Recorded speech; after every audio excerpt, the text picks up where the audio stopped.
All right. Hi, everybody. It's Tara Boothby from Sojourn Psychology, and I have another international guest with us. It is one of my American colleagues. This is Dr. Rana, and he is a marriage and family therapist.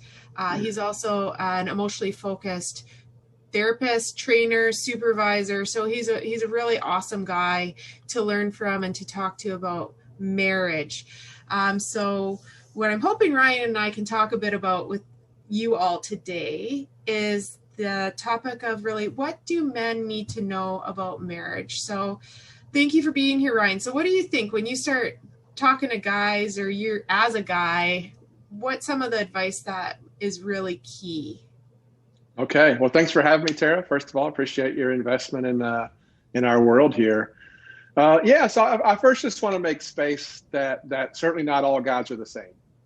And there's a lot of diversity, certainly within the male gender, and different backgrounds, different what we call attachment styles, which is somehow based on some combination of, genetics, our family of origin, where we've been in life and so forth.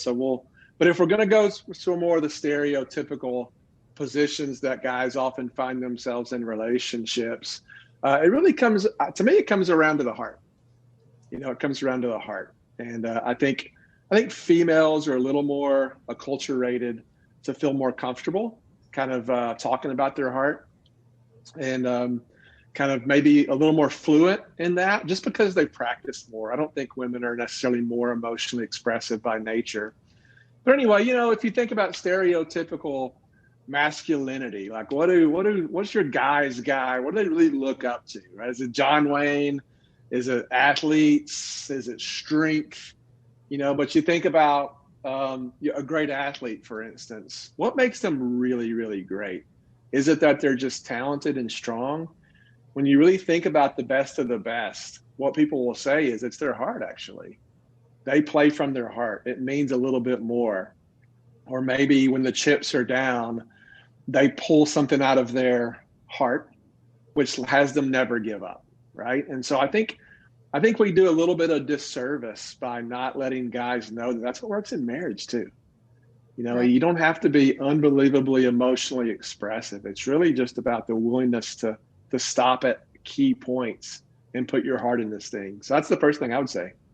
I like that, Ryan. And I when you think of a good coach or the team captain, and the guy who usually has a C on his jersey is really he's the heart of the team. And so there is this leadership quality that we don't often talk about with men. That's like the heart leadership, which is what you're speaking about. What does a heart orientated, the heart of the team, what does that guy look like? Yeah, I mean, I like your example there with the captain. The captain isn't always, maybe in Canada with hockey, the captain isn't always the fastest skater or the most talented. Usually it's the one who cares a little bit more, who won't quit, who when the chips are down, I said that earlier, when their teammates in trouble, they won't leave them. They're always the one. We'll stay with hockey for a moment. If a fight breaks out, the captain's in the middle of it, The captain never leaves his teammate out there on their own, right? That'd be unthinkable in hockey for your teammates to be being beat up somewhere and for you just to be kicked back on the bench. Yeah. Yet somehow I think we've done a disservice to lots of men in helping them understand it's the exact same thing when your partner is struggling, when life is hurting them, and you kind of just like, oh, well, that's your issue. I'll just stay over here. And it's like, no, respond. And I think deep down, men need to and want to. I think sometimes we just need to have a little bit of clarity that that's what works in relationships. It's not you have to have 57 perfect skills and communication techniques and all. It can just kind of floods men sometimes. It's like, no, when you see your partner in pain, show up and just say, hey, I don't know what to say right now, but I got you. I'm not going to let you go through this by yourself. I got you. That's like the perfect response. And it's so simple.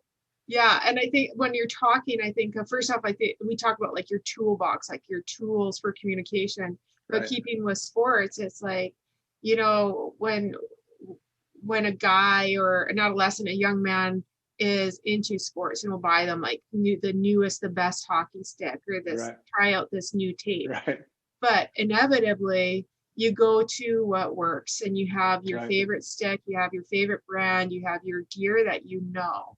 And so we have a variety of tools for communication or what relationships. But then Mm-hmm. inevitably, I go to what works. Brian goes Right. to what works. Yeah. Yeah, and in military, I used to be a coach, and I work with lots of military people too. They say when the right amount of pressure is on, you will perform to your lowest level of training, actually. Yeah. Right. So, like, where have you been? So, I think it's a great thing for a man to reflect back on how was bonding done in my home. Yeah. Was I close with my dad? Was I close? Did we have a lot of closeness? And if you didn't, you got to give yourself a little bit of space for, hey, this may not seem so natural.